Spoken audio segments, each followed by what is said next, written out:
berangkat ke acara ini. Ini tausiah yang akan disampaikan oleh yang terhormat Bapak Dr. Kiai Haji Abdus Salam MPD, dan tak lupa akan dimoderatori oleh guru kita bersama, yakni yang terhormat Bapak Dr. Cucuk Rahman MAG MA. Namun sebelum itu, izinkan saya untuk menyapa moderator kita pada pagi hari ini. Bismillah. Assalamualaikum warahmatullahi wabarakatuh, Bapak. Waalaikumsalam warahmatullahi wabarakatuh. Bagaimana Bapak hari ini, sehat Pak? Alhamdulillah Rizky, alhamdulillah. Sudah siapkah untuk memimpin jalannya kajian pada hari ini, Pak? Siap, insya Allah. Insya Allah. Baik ya. Untuk mengefektifkan waktu, kepada yang terhormat Bapak Dr. Cucuk Rahman MAG MA, tempat dan waktu dipersilahkan. Bismillahirrahmanirrahim. Assalamualaikum warahmatullahi wabarakatuh. Waalaikumsalam warahmatullahi wabarakatuh. Alhamdulillah, wassalatu wassalamu ala rasulillah, sayyidina wa maulana Muhammad ibn Abdullah, wa ala alihi wa sahbihi wa man walah. Asyhadu an la ilaha illallah wahdahu la syarika lahu, wa asyhadu anna Muhammadan abduhu wa rasuluhu la nabiyya ba'dah. Allahumma salli wa sallim wa barik ala sayyidina wa maulana Muhammadin wa ala alihi wa sahbihi ajma'in, amma ba'd. Bapak-bapak, ibu-ibu, adik-adikku sekalian, pertama-tama marilah kita panjatkan puji syukur kehadirat Allah Subhanahu wa taala atas segala limpahan rahmah, hidayah, inayah serta nikmat-nikmat yang Allah senantiasa berikan kepada kita semua.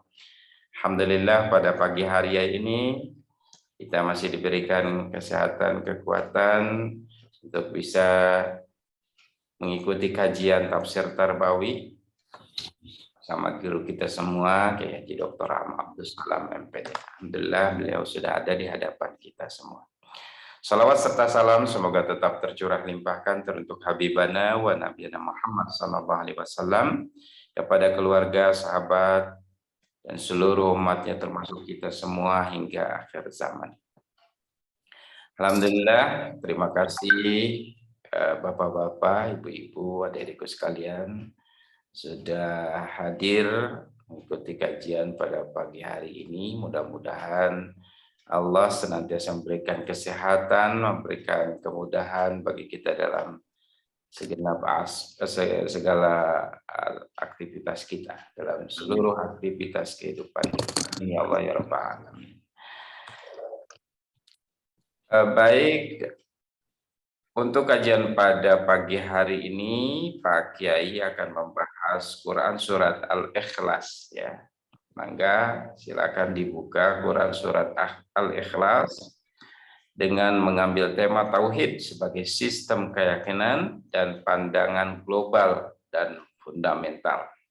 Kita tahu surat Al-Ikhlas, surat yang paling sering kita baca, pendek, dan tentu ini mengandung nilai yang sangat dalam sekali. Alhamdulillah kita bisa hadir, mudah-mudahan kita bisa memahami apa yang menjadi isi kandungan Quran surat Al-Ikhlas ini. Seperti biasa, barangkali ada yang ingin bertanya di sepanjang perkuliahan ataupun kajian kita, kajian kita pada pagi hari ini. Silahkan ditulis di kolom chat ya, bapak-bapak, ibu-ibu, atau adik-adikku sekalian, atau barangkali nanti mau langsung ditanyakan dengan suara, silakan raise hand gitu ya. Langsung saja, waktu dan kesempatan seluas-luasnya saya serahkan kepada guru kita semua, Kiai Haji Dr. Abdus Salam. Tafadhol masykur Pak Kiai. Assalamualaikum warahmatullahi wabarakatuh. Waalaikumsalam warahmatullahi wabarakatuh. Bismillah, alhamdulillah, wassalatu wassalamu ala rasulillah, sayyidina Muhammadin wa ala alihi wa ashabihi wa man tabi'ahudah. Bapak Dr. Cucu yang saya hormati, Bapak Ibu, para dosen, para ustadz, para kiai, dan juga anak-anakku mahasiswa. Henti-hentinya kita harus bersyukur semua yang terjadi di alam ini, sekecil apapun, apalagi yang besar, semuanya terkait pada sistem keyakinan. Semuanya memiliki garis kontinum yang nyambung terhadap keesaan Allah. Ya. Tak setitik pun atau selembar daun pun saja jatuh, kecuali semuanya ada dalam kontrol, sistem kontrol Allah, keyakinan. Inilah surat Al-Ikhlas akan memberikan landasan yang kokoh terhadap sistem keyakinan ini, yang sekaligus harus memberi cara pandang yang tepat terhadap seluruh alam, seluruh entitas yang ada di alam ini. Tauhidlah yang menyatukannya. Karena itu tauhid itu bukan sekedar mata pelajaran, mata kuliah, tapi tauhid itu satu jiwa dan nilai inti untuk seluruh pengembangan kehidupan, seluruh bidang kehidupan, politik, sosial, pendidikan, harus jelas keterkaitan dan keterarahannya kepada nilai-nilai tauhid ini. Mari izinkan saya buka share screen-nya.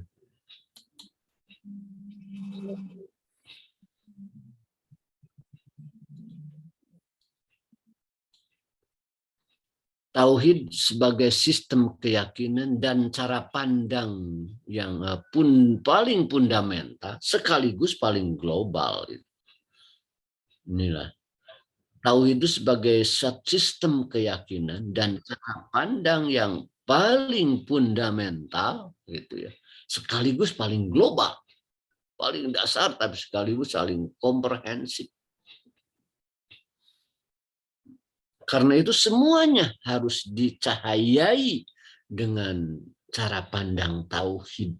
Apapun, sekecil apapun. Pakai baju saja. Harus tercahayai dengan sistem keyakinan yang mengakar pada sistem tauhid Al-Ahadus Samad. Nanti akan kita tahu. Al-Ahadus Samad.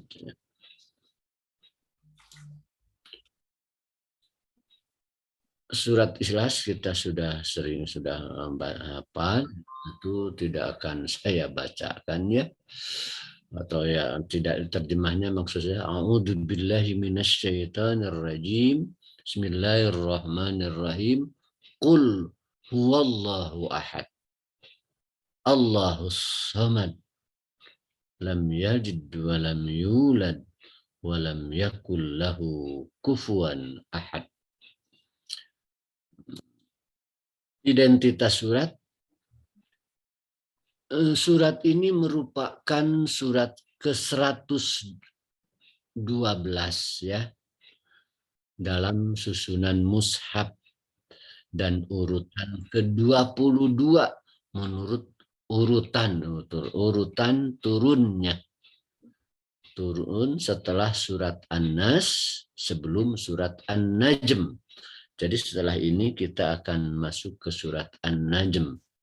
Tafsir kajian kita ini mengikuti urutan turun, ya, mengikuti urutan turun. Surat ini turun di Mekah sebanyak 5 ayat, terdiri dari 15 kosakata atau 47 huruf. Ya.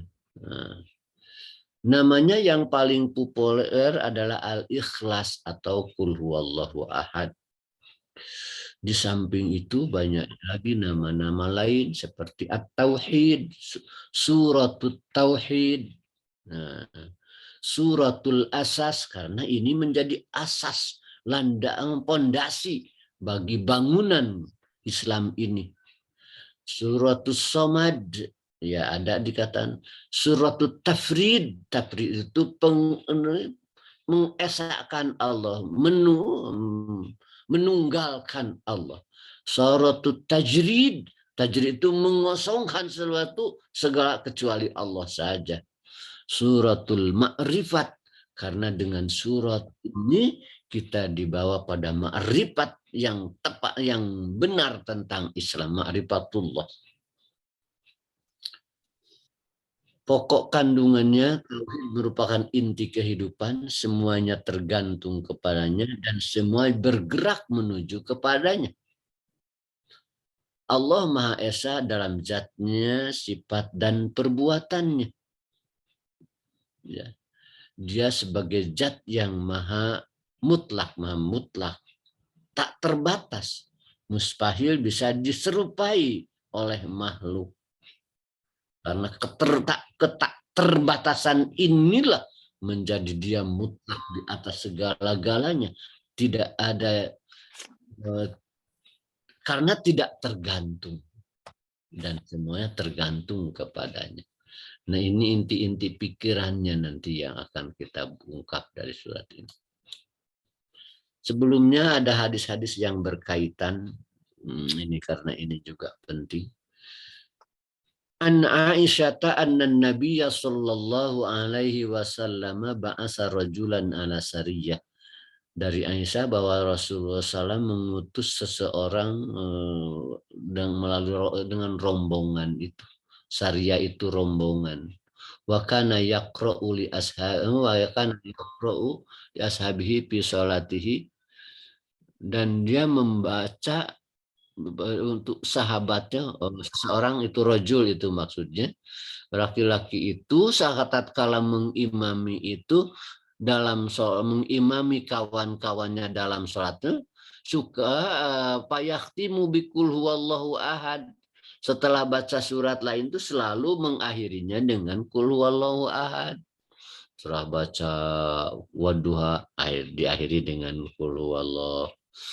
Pala meroja'u dzakara dzalika lin Nabi. Tatkala pulang mereka melaporkannya kepada Rasulullah. Rasulullah, ya, sepulan itu setiap mengimami selalu baca qul huwallah, ya, padahal kami tidak dengar contoh dari Rasulullah. Baca surat satu yang lain diakhiri dengan qul huwallah.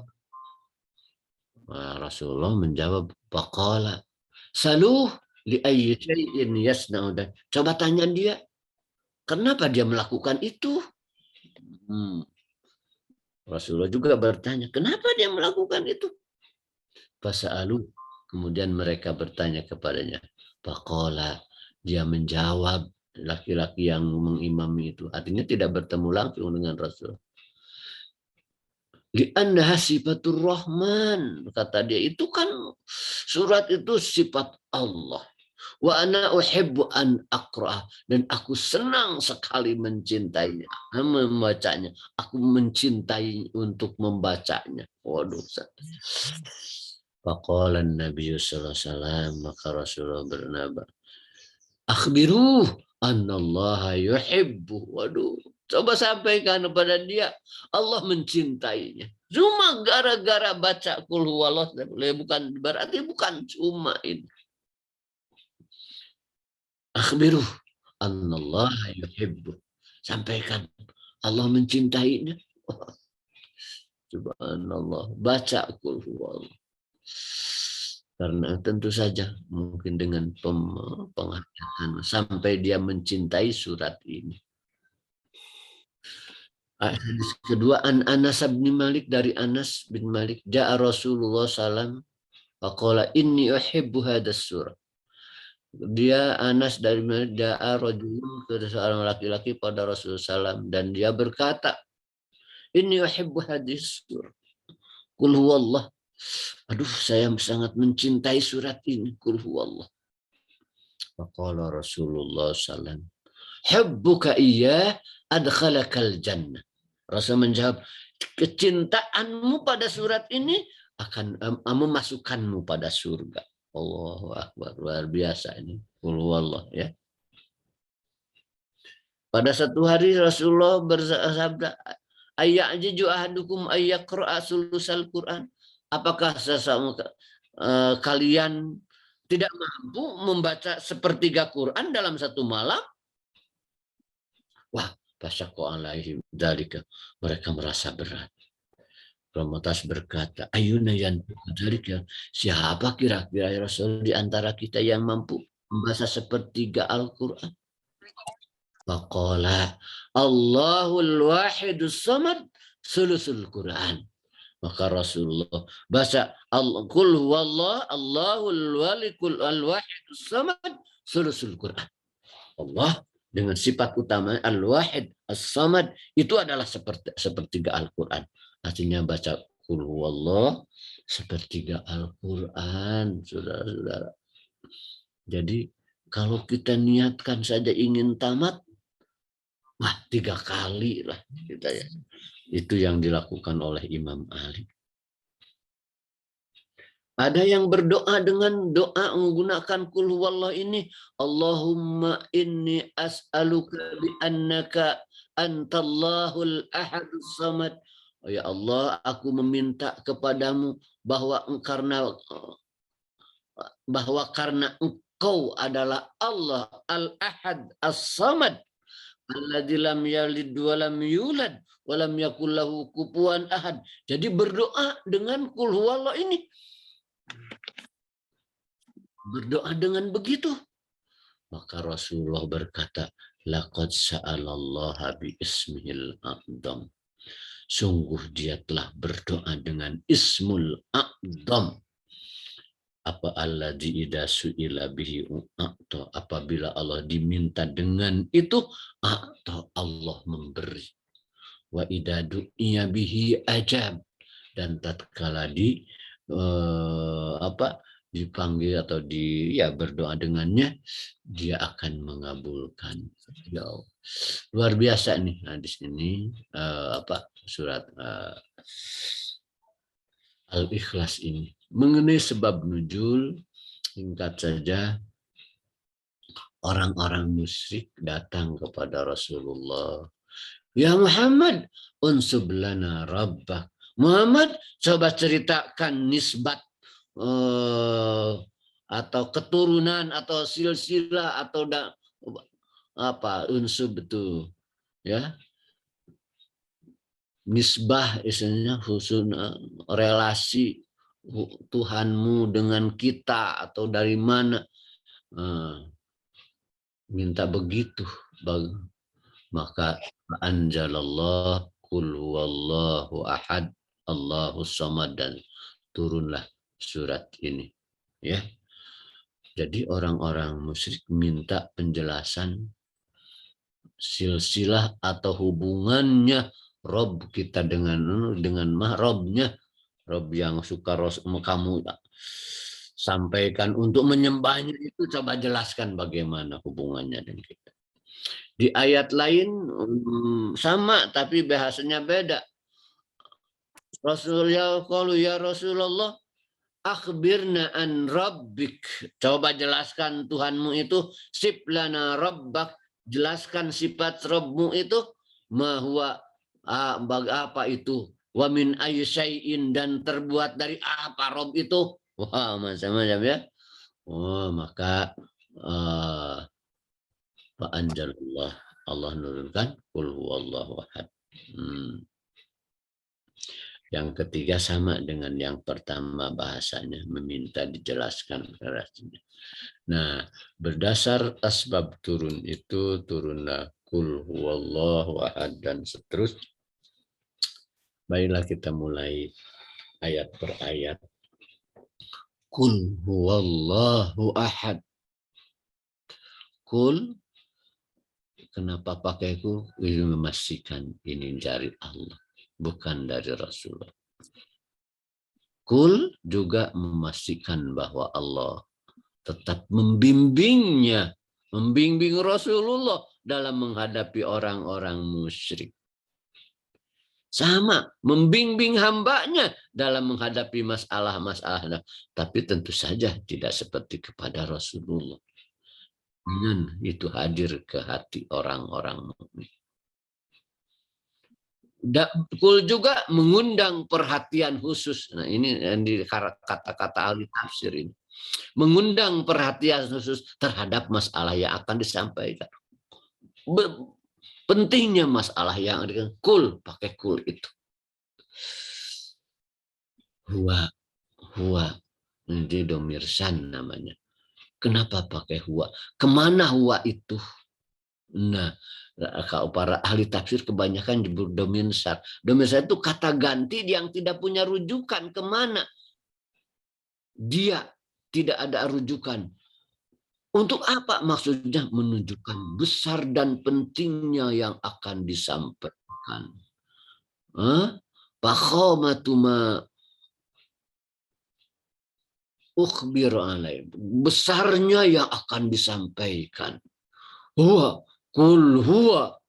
Jadi di sini dengan rasa bangga dan luar biasa mengagungkan Allah. Huwa, kul huwallahu ahad. Dan bisa dirujuk kepada sifat Rob yang tadi. Huwa yang ditanyakan tadi Rob. Kalau biasa kita bahasa Arab ya. Innahu sesungguhnya dia. Tiba-tiba saja tanpa ada dianya itu apa? Innahu la yasurruni jiddan. Sungguh sangat menggembirakanku. Hu-nya itu kemana? Nah itu domirsan, tidak ada kembalinya. Tapi untuk menciptakan suasana yang terasa hebat itu antara lain. Nah, huwa di sana juga begitu. Di mana besarnya ini? Kul huwallahu ahad. Apa besarnya ahad itu? Apa arti ahad? Ahad itu satu yang tidak ada bagian-bagian. Satu mutlak berdiri sendiri, tidak tergantung. Karena tidak ada bagian-bagiannya, tidak tergantung dia. Kalau kita manusia, ada kepala, ada tangan, ada mata. Semuanya menjadi saya, itu karena ada saling ketergantungan. Hilang saja mata saya akan hilang. Semuanya ada ketergantungan. Allah itu ahad. Satu yang tidak ada bagian-bagiannya, karena itu tidak ada saling ketergantungan. Tidak ada tergantung. Nah, ahad karena itu, ahad itu menyatakan satu eksistensi yang ada di atas segala-galanya. Memiliki kemutlakan, kekuatan yang tak terbatas. Dan segalanya tak terbatas. Jadi tatkala qul huwallahu ahad, habislah segala kebesaran dengan ahad itu. Sebab betul-betul mengatakan sesuatu yang mutlak. Karena tidak ada tergantung dia. Ada tanpa tergantung. Semuanya mutlak. Keduanya makna ahad itu satu dalam zat dan satu dalam af'al dan sifat. Ya, tidak berbagi sifat-sifat itu, tidak ada tergantung sifat. Af'al itu tidak ada tergantung, satu. Perbuatan Allah itu tidak ada tergantung, semuanya satu. Dalam arti tidak ada ketergantungan, sifatnya satu. Zatnya satu.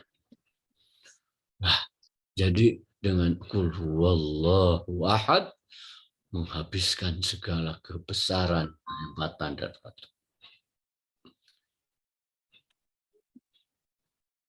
memastikan tidak tergantungkan itu memastikan kemutlakan dan ketidakterbatasan. Apa bedanya dengan wahid? Bedanya dengan kata wahid. Nah, kalau wahid satu yang tiada ada duanya. Ayatnya jadinya wa ilahukum ilahu wahid la ilaha illa huwa ar-Rahman. Wa ilahukum ilahu, Tuhanmu itu ilahu wahid. Jelasnya apa? La ilaha illallah, yang tiada lagi Tuhan selain dua. Artinya tidak ada duanya, tidak ada tiga, tidak berbilang. Wa qala Allah la tattakhidu ilahin isnain. Qala Allah la tattakhidu.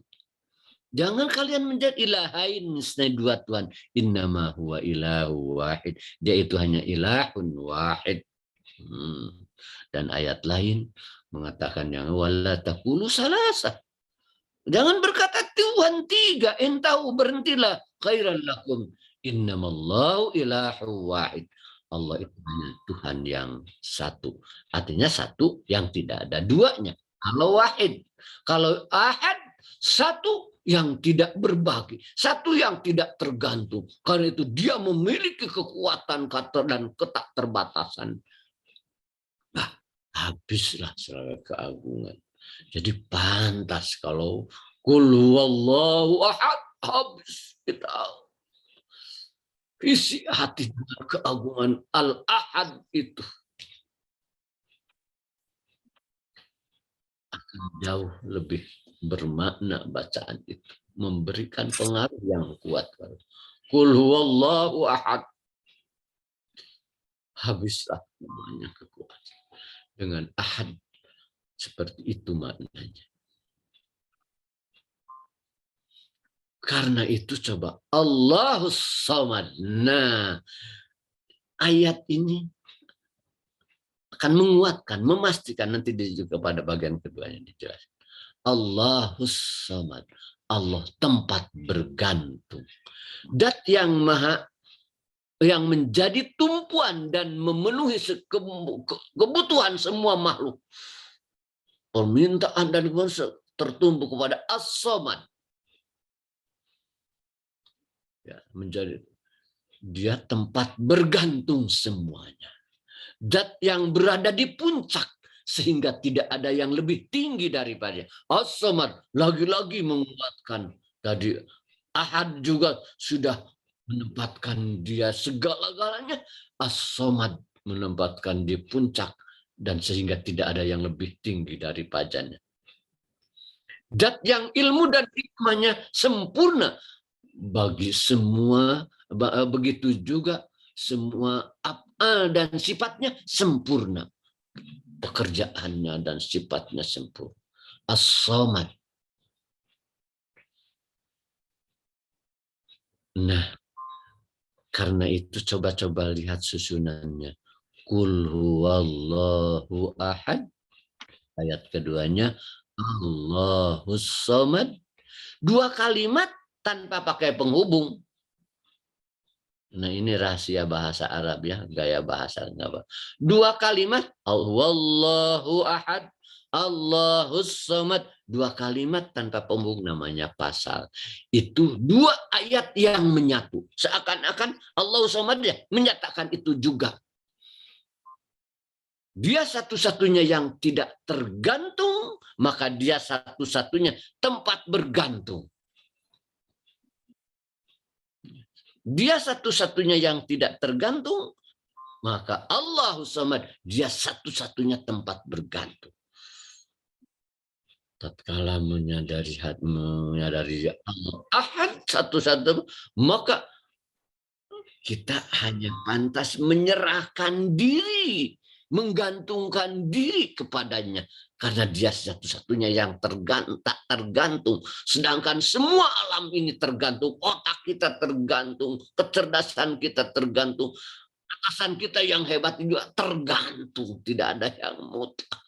Maka tatkala Allahu ahad, Allahus Samad, kita pasrah penuh kepadanya, menggantungkan diri, menyerahkan diri. Allahus Samad.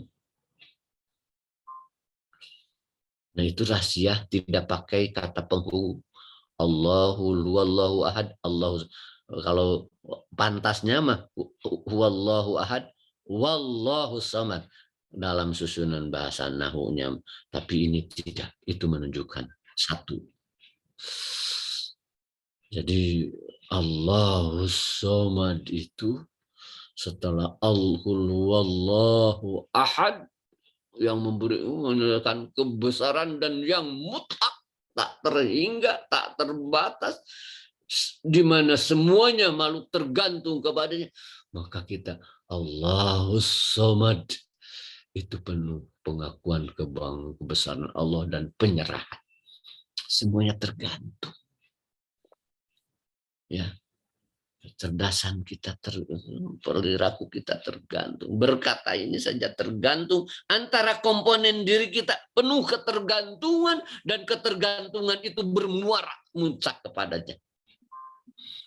Makhluk itu tercipta dari ketergantungan. Dan mengada ini karena saling tercipta. Awalnya dari sebuah dari ketergantungan. Dan ketergantungannya huwallazi yusawwirukum bil arham, dia yang menata dirimu di dalam rahim ibumu. Semuanya tergantung, dan kita mengada ini, bergerak ini, berkembang ini karena ada saling ketergantungan. Ada saling ketergantungan. Di dalam diri kita ada saling ketergantungan. Dengan yang lain ada saling ketergantungan. Coba putuskan hubungan kita dengan oksigen saja. Putuskan. Dengan apa saja. Maka dalam waktu yang singkat, hanya menit, kita akan hancur. Maka sinap-sinap di otak kita juga akan putus. Maka kita tidak tahu apa-apa dalam waktu singkat. Wah, hancur. Karena kita tercipta hanya dari saling ketergantungan. Kalau Allah putuskan ketergantungan di antara sinap-sinap otak kita, maka kita menjadi tidak tahu apa-apa. Bukan apa-apa. Hubungkan dengan oksigen, kita menjadi hancur, mati dalam waktu. Luar biasa. Maka tak sesaat pun makhluk lepas dari ketergantungannya. Semua tergantung, dan puncaknya ada di zat yang tak tergantung. Maka setiap saat pantasnya napas-napas kita ini mengakui ketergantungan ini, mengakui zat yang tak tergantung ini. Maka tauhid ini sesungguhnya merupakan jiwa seluruh kehidupan. Setiap saat makhluk tergantung kepadanya. Maka di sini Imam Syekh Abdul Qadir memunculkan tauhid rububiyah. Sudah muncul tauhid rububiyah. Mengakui Allah, kita ini hanya makhluk, semuanya diatur Allah. Dan tauhid uluhiyah, karena itu tauhid uluhiyah, kita mengarahkan dan mengantungkan diri dan seluruh hanya kepada Allah. Tauhid uluhiyah. Maka inti dari ini, udah ada tauhid, merupakan sistem keyakinan dan cara pandang yang paling fundamental dan bersifat global dalam sistem kehidupan ini. Semuanya tergantung kepadanya dan semuanya terarah menuju kepadanya. Wa ma tasqutu min waraqatin illa ya'lamuha, kata, tak selembar daun pun jatuh kecuali semuanya ada dalam sistem kontrol Allah. Habbatin fi dhulumatil ardi wala yabisin wala ratbin illa fi kitab. Tidak seperti apa, biji pun yang kering atau ada dalam sistem kontrol Allah. Semuanya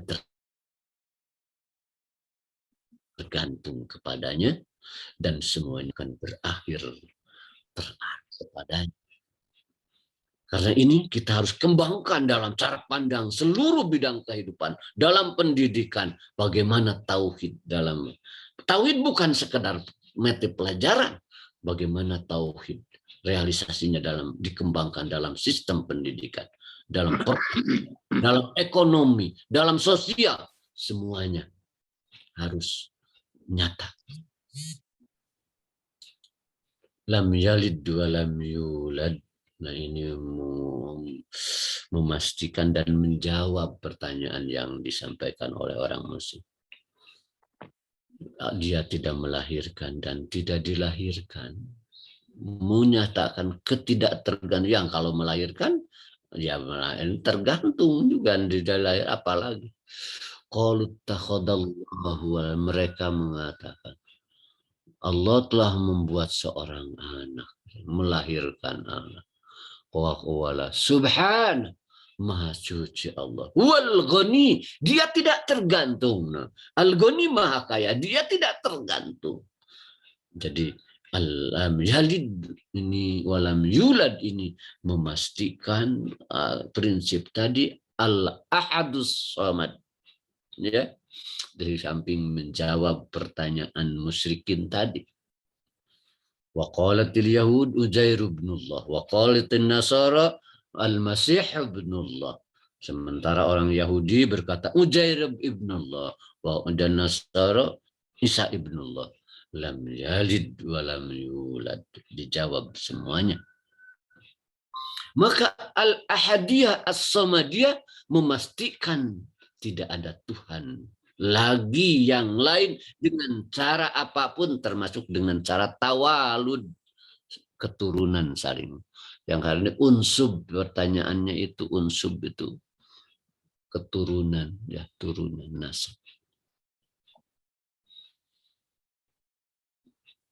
Walam yakul lahu kufuwan wahid. Kufuwan itu al-mukafi, al-mumasil, al-musyabah, yang menyerupai, menyamai, menyertai, menyetarai, ya, menyetarai.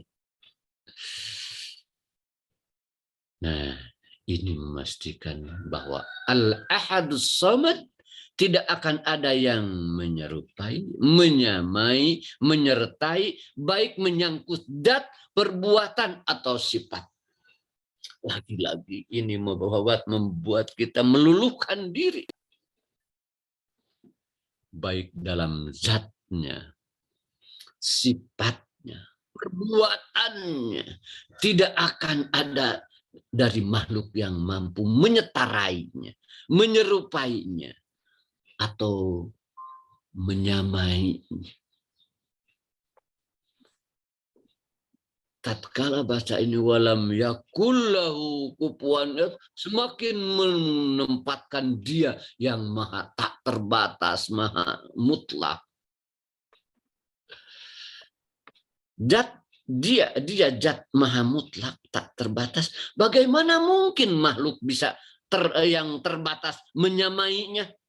Sedangkan dia tak terbatas, bagaimana mungkin bisa menyamai dia? Bagaimana mungkin makhluk yang terbatas ini bisa disetarakan, jadi dimusyrikan? Bagaimana mungkin makhluk bisa menyatu dengannya? Sebab dia tak terbatas, tak terukur sebagai makhluk. Nah, ini ada yang dengan ini ada yang mempertanyakan ittihad. Bagaimana manusia ittihad, menyatu dengan zat yang tak terbatas? Maka wahdatul wujud ada banyak yang mempertanyakan. Tapi wahdatul syuhud bisa. Justru itu yang lebih. Bagaimana mungkin dia bisa dirumuskan, zat Allah itu bisa dirumuskan, sedang dia tak terbatas. Dibisikkan dibisikkan ke telinga seorang zat Allah sehingga makrifat itu dengan membisikannya. Bagaimana mungkin zat yang tak terbatas bisa dirumuskan, dibisikkan?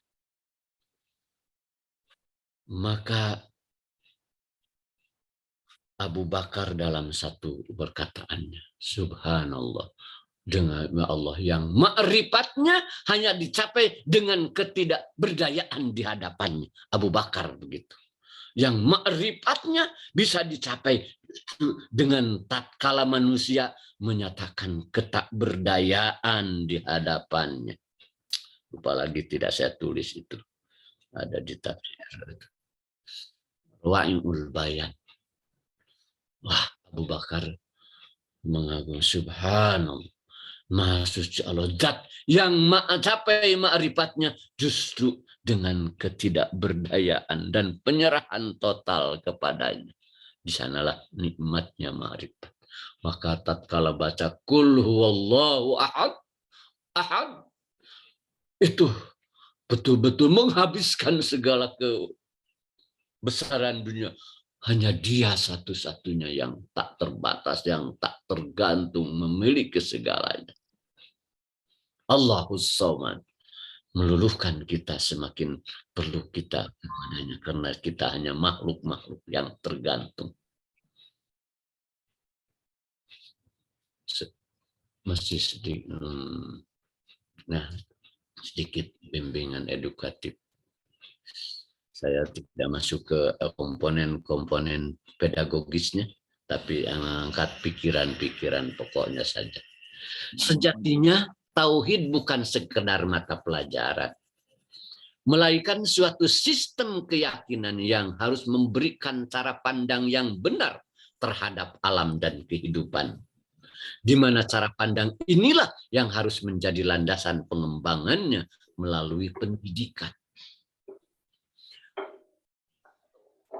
Kalau alam dilihat hanya sebagai makhluk, sebagai objek, maka pendidikan hanya mencari tahu kebenaran di ujung-ujung alam itu. Maka tauhid ini harus merumuskan cara pandang atau paradigma yang jelas tentang alam dan kehidupan ini. Kalau tidak jelas siapa diri kita, apa alam, kalau kita melihat hanya diri kita sebagai subjek penguasa, alam sebagai subjek, maka kita akan berbaring jadi hamba alam. Sebab tatkala manusia menggumuli sesuatu dengan obsesinya, memanfaatkan alam untuk kebesarannya, maka dia hanya akan berujung dalam hanya membesarkan alam. Maka paradigma tauhid ini harus mewujudkan satu cara pandang seperti ini. Memandang alam dan kehidupan sebagai suatu sistem yang komprehensif dan integratif yang menempatkan Tuhan sebagai satu-satunya sentra, asal, rujukan, dan tujuan. Alam dan kehidupan ini satu sistem yang komprehensif. Semuanya tergantung, semuanya saling berhubungan. Dan hubungan itu ujungnya merujuk kepada satu Tuhan. Kalau tadi dikatakan tak selembar daun pun jatuh kecuali ada dalam kontrol Allah. Lantas bagaimana kita mempersiapkan dan melakukan siswa-siswa kita untuk jadi orang-orang pinter, tidak terarah kepadanya? Bagaimana mungkin daun selembar saja jatuh begitu kokoh terkait pada sisi, tergantung dan terarah kepadanya. Paradigma ini sangat diperlukan dan akan menjadi solusi bagi problematika pendidikan modern di masa ini. Dunia modern telah mengalami perkembangan dan kemajuan yang membuat semua pihak seperti dalam mimpi. Hampir tidak percaya semuanya dengan mudah dikendalikan dengan teknologi. Dalam kenyataan tersebut telah berhasil membius dunia, termasuk dunia pendidikan. Semuanya bersukaria dan berlomba mengejar cita-citanya, cita-cita yang diimpikannya. Sebelum yakin apakah bayangan masa depan itu merupakan bunga yang beneran atau bunga-bungaan. Dalam kondisi terbius, hayalan pun akan terasa nyata. Ini perlu dipikirkan. Sekarang ini dibawa kemana dunia? Dunia pendidikan saja. Semua berlomba mencari, mengejar kebesaran, prestasi, dan bersukaria mengejar satu target, persaingan, juara, master, dan lain-lain dikejar kesan. Bagus itu, perlu itu, fastabiqul khairat itu. Tapi khawatir kalau yang dikejar itu tidak jelas. Apakah benar-benar bunga atau sekedar bunga-bunga? Sebab dalam kondisi terbius, hayalan pun akan terasa nyata. Dalam agama Islam, tauhid itu jiwa, makna, dan nilai tertinggi yang tidak bisa dibandingkan dengan nilai-nilai materi atau atribut-atribut dunia. Maka pendidikan yang hampa dari nilai tauhid ini tak ubahnya seperti orang yang mengejar bayang-bayang atau seperti fata morgana yang diduga air oleh orang-orang dahaga. Nah, karena istilah tauhid ini sebegitu komprehensif dan eksistensinya betul-betul menjadi nilai inti dan jiwa, maka kita harus memberikan makna dengan menempatkan, membangun satu paradigma yang utuh secara tauhid. Jadi tauhid ini bukan sekedar mata kuliah, mata pelajaran, satu nilai, tapi sistem keyakinan yang harus memberikan cara pandang yang benar dan komprehensif tentang alam dan kehidupan. Mohon maaf bahasanya masih agak melangit ya, karena ini masih dilangit ya, belum diturunkan. Terima kasih, mudah-mudahan ada manfaatnya, mudah-mudahan rahmat dan karunia Allah tetap menyertai kita. Qulu qauli hadza astaghfirullah li wa lakum. Wassalamualaikum warahmatullahi wabarakatuh. Waalaikumsalam warahmatullahi wabarakatuh. Terima kasih Pak Kiai, subhanallah, ini kajiannya luar biasa. Bapak-bapak, ibu-ibu, ini dalam sekali ini. Wallahi ini materi luar biasa sekali ya. Ya, Pak Kiai, saya juga memang sangat tertarik begitu ya dengan surat Al-Ikhlas ini dan terus menggali, mendalami, coba memaknai dan ya menginternalisasi begitu, karena memang banyak juga kajian tentang Al-Ikhlas ini. Dan dengan 2 ayat saja kita saya kira sudah sangat cukup ya memahami tauhidullah itu, tauhid ahadiyah sama somadiyah. Katanya ahadiyah itu terkait dengan Allah dalam kesendiriannya, Allah yang la ta'ayyun, yang maha suci dan ya pokoknya tidak bisa dibayangkan begitu. Kemudian somadiyah ini hubungannya dengan Allah, kaitannya dengan makhluk. Ketika Allah sudah dihubungkan dengan makhluk, Allah tempat bergantung, yang dari situ kemudian sifat-sifat Allah kemudian diturunkan gitu ya. Allah yang dibutuhkan oleh manusia. Tempat manusia menyembah, tempat manusia meminta pertolongan dan seterusnya. Jadi katanya tauhid itu bisa disingkat sama pada 2 ini Pak Kiai ya, ahadiyah dan somadiyah. Walaupun ada kemudian pembagian lain, misalnya tauhid uluhiyah, rububiyah, asma sifat gitu.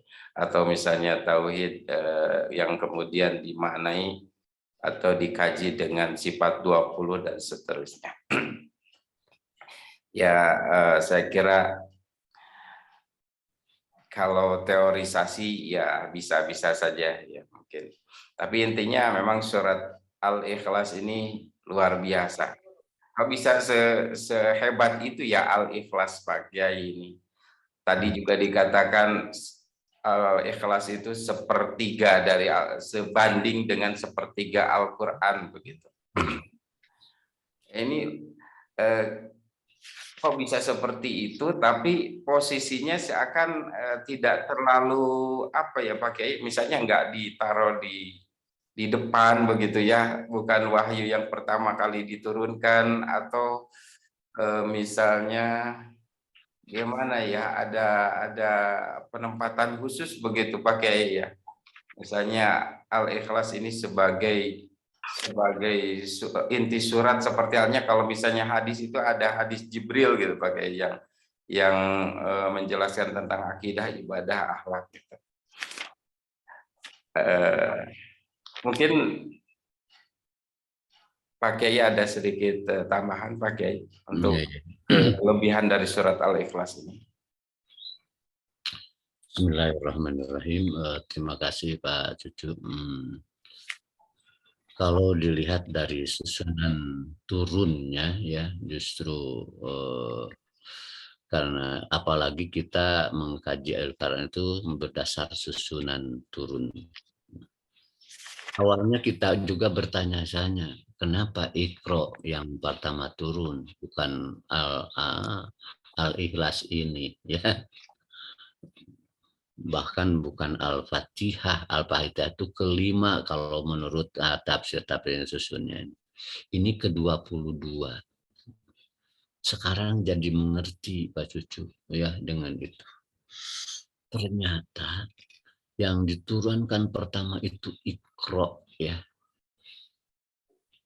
Iqra itu bukan sekedar membaca, tapi sentuhan potensi manusia untuk berilmu. Ajakan untuk kajian bukan sekedar membaca. Ajakan untuk bagaimana manusia memberdayakan potensi ilmu. Ya. Yang Allah berikan as-sam'u wal absar wal afidah. Tapi dalam ayat pertama pun sudah nampak keterarahan dan ketergantungan kepada Rabb itu. Bismi rabbik. Bismi itu, ismu itu, ibaknya itu, baknya itu maknanya satu, al-isti'anah, ketergantungan kepada Allah. Artinya melakukan apapun kita harus menghadapi ketergantungan. Keduanya ilsok, keterarahan penuh kepada Allah. Nah ini jadi luar biasa Pak Cucu dengan tapi yang dikedepankan untuk mengembangkan ilmu. Iqra, baca. Artinya ketauhidan itu pun harus didukung, diantarkan oleh keyakinan berdasar ilmu. Enggak Iqra pun wah luar biasa. Bagaimana Iqra dikembangkan oleh penelitian pun terperoleh Iqra.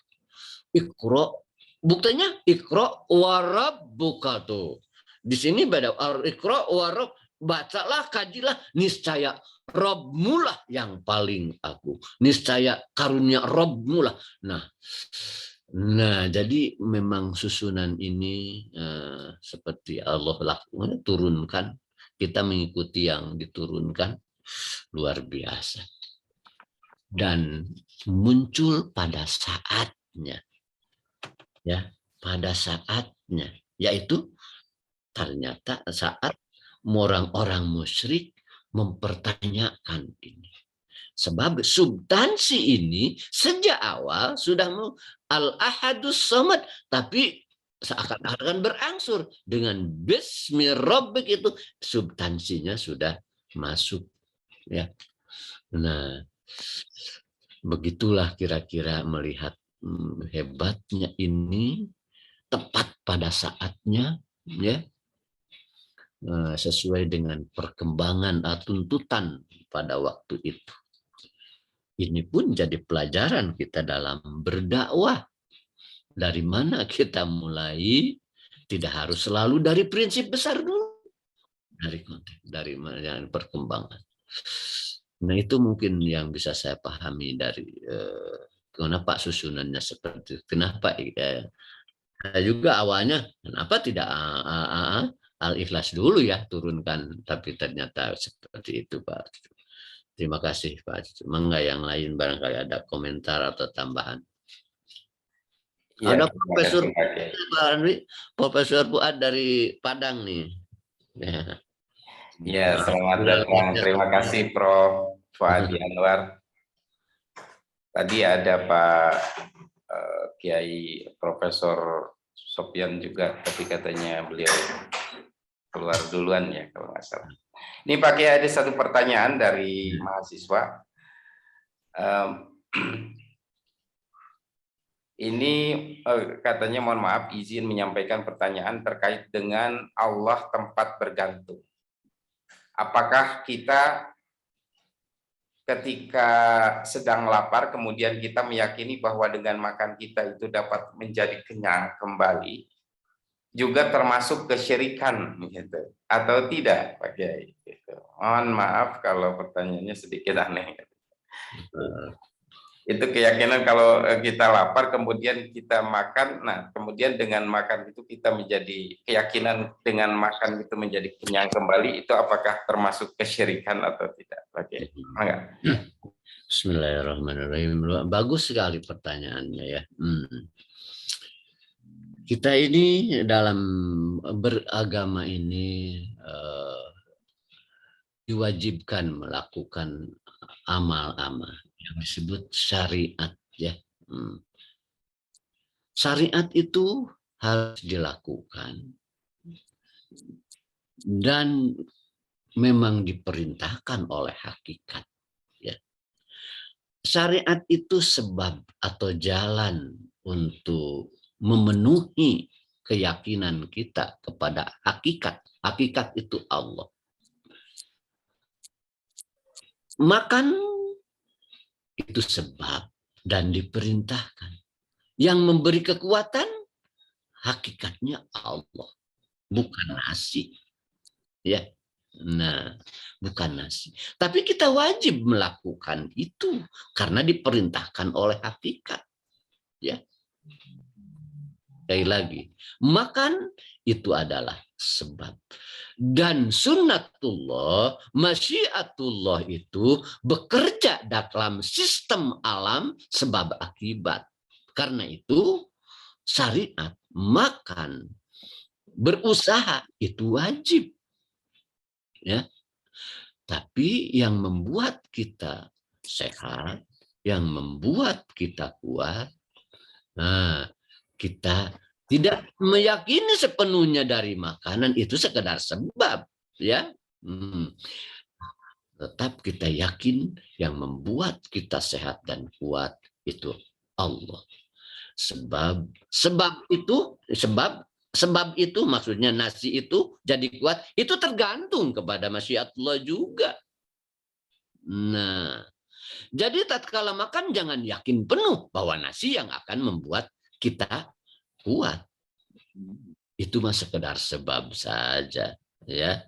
Allah yang memberi kuat. Nah, jadi bismillah itu jadilah karena itu makan saja harus pakai basmalah. Itulah supaya kekuatan kita, harapan kita tidak berujung pada nasi, tapi berujung pada rahmat dan kekuatan Allah. Makan kita ini terkait pada sistem keyakinan yang mengendalikan alam ini. Makan ini tidak sekedar menjadi kuat di dunia, tapi akan ditemukan makan ini indahnya nanti di akhirat. Nah, itulah kebermaknaannya. Ya. Setelah makan ini, kita tidak akan merasa hebat sendiri karena saya sudah makan kenyang. Tapi tetap saja kita tergantung kepadanya. Setelah makan yang kuat-kuat, kita tidak akan merasa lebih kuat karena makannya yang bagus-bagus. Tapi kita akan tetap merasa kuat tatkala hadirnya Rob yang terus begitu. Jadi dua itu bukan dua yang mendua. Syariat dan hakikat itu dua, yang satu sebab dan dua itu hakikat, harus terus dua yang menyatu, ya. Harus dua yang menyatu. Sebab keberadaannya masing-masing diharuskan oleh hakikat itu sendiri. Terima kasih Pak Cucu. Itu bagus sekali anak-anakku yang bertanya demikian. Ya, Pak Kiai. Luar biasa filosofinya sebetulnya di situ ya, antara syariat dengan hakikat intinya Pak Kiai ya. Ya. Istilah Sunda itu syariat mak gitu ya. Ada syariat mak gitu.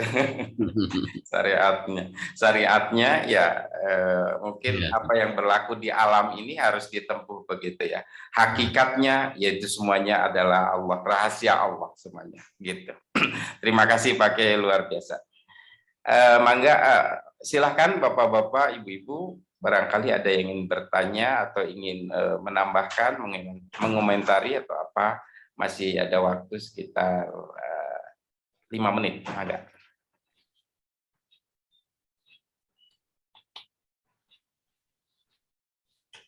Prof. Wadi, barangkali. Waduh, luar biasa Prof. Terima kasih. Bagaimana di Padangnya, Prof? Sehat? Masih mute, Prof.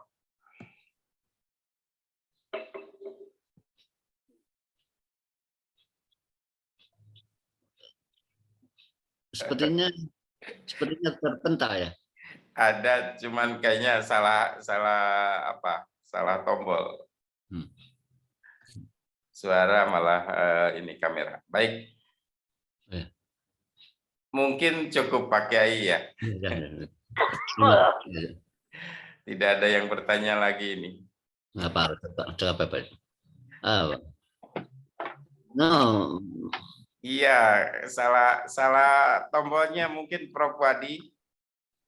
Tombol suara mute.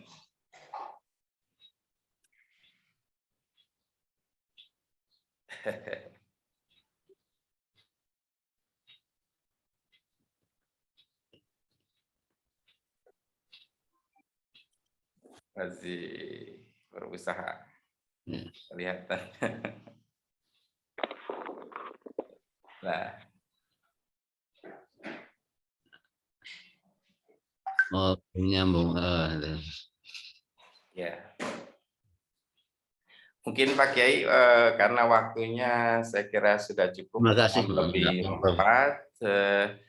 Seperti biasa langsung saja mungkin mohon untuk dipimpin untuk berdoa Pak Kiai. Bismillahirrahmanirrahim.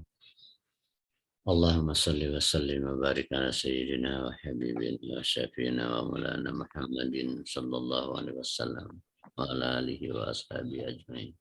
Amin ya Allah ya rabbal alamin. Alhamdulillah hamdan yuafi wa yukafi majidah. Amin ya Allah. Rabbana lakal hamd yanbaghi li jalali wajhikal karim wa azim sultan. Ya Allah, ya Rahman, ya Rahim. Ya Allah, ya Aziz, ya Ghaffar. Ya Jalil, ya Jabbar. Ampunilah kami ya Allah.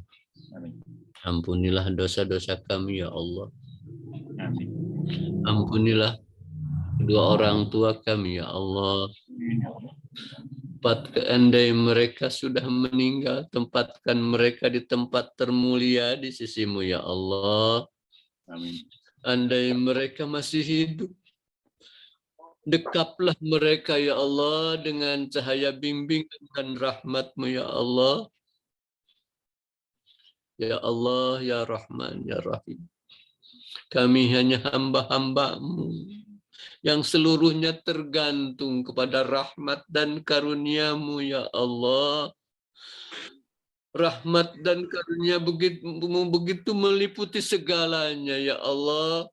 Hanya kebaikan-Mu ya Allah yang kami nikmati dalam setiap detik hidup kami ya Allah. Setiap helaan napas kami hanya kebaikan-Mu ya Allah. Ya Allah, berilah kami kemampuan untuk tetap menghadirkan kebesaran-Mu. Amin ya Allah. Menggantungkan seluruh harapan kami kepada kebesaran-Mu ya Allah. Jangan Kau biarkan kami hanya tergantung pada kekuatan kami ya Allah. Menggantungkan pada otak kami ya Allah, kecerdasan kami ya Allah, kekuatan kami ya Allah, yang padahal bukan apa-apa di hadapan kebesaran-Mu ya Allah. Amin. Bimbinglah kami ya Allah, agar kami tetap terbimbing dengan rahmat, karunia dan pertolongan-Mu ya Allah. sehebat apapun kemampuan kami, kebesaran kami, kecerdasan kami, ya Allah. Bukan apa-apa dan tidak menjanjikan apa-apa di hadapan kehendak dan kebesaran-Mu, ya Allah. Rabbana taqabbal minna innaka antas samiul alim. Amin. Wa tub alaina innaka antat tawwabur rahim. Amin. Rabbana atina fid dunya hasanah wa fil akhirati hasanah wa qina adzabannar. Walhamdulillahi rabbil alamin. Al-Fatihah. Alhamdulillah. Alhamdulillah. Iyyaka na'budu wa iyyaka nasta'in. Ihdinas siratal mustaqim. إياك نعبد وإياك نستعين. Semua Allah. Terima kasih Pak Kiai. Syukran katsiran, jazakumullah ahsanal jaza. Bapak, Ibu-ibu, adik-adikku sekalian, kita sampai di penghujung acara. Terima kasih atas kehadirannya. Mudah-mudahan minggu depan kita bisa bersua kembali. Allah Amin. berikan kesehatan, kekuatan, keberkahan dalam hidup kita.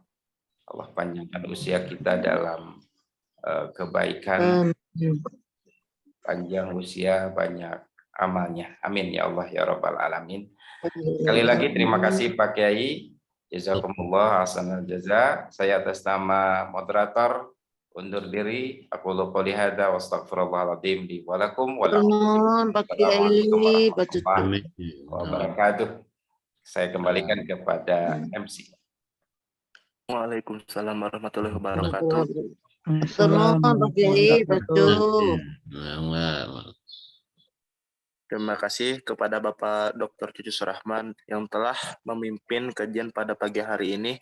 Dan tak lupa juga terima kasih kepada Bapak Dr. Kiai Haji Am Abdus Salam yang telah menyampaikan tausiahnya. Dan terima kasih sebesar-besarnya kepada seluruh jamaah yang telah hadir pada pagi hari ini. Telah sampailah kita di penghujung acara. Marilah kita tutup kajian tafsir terbawi pada pagi hari ini dengan pembacaan hamdalah bersama. Alhamdulillahirabbil alamin.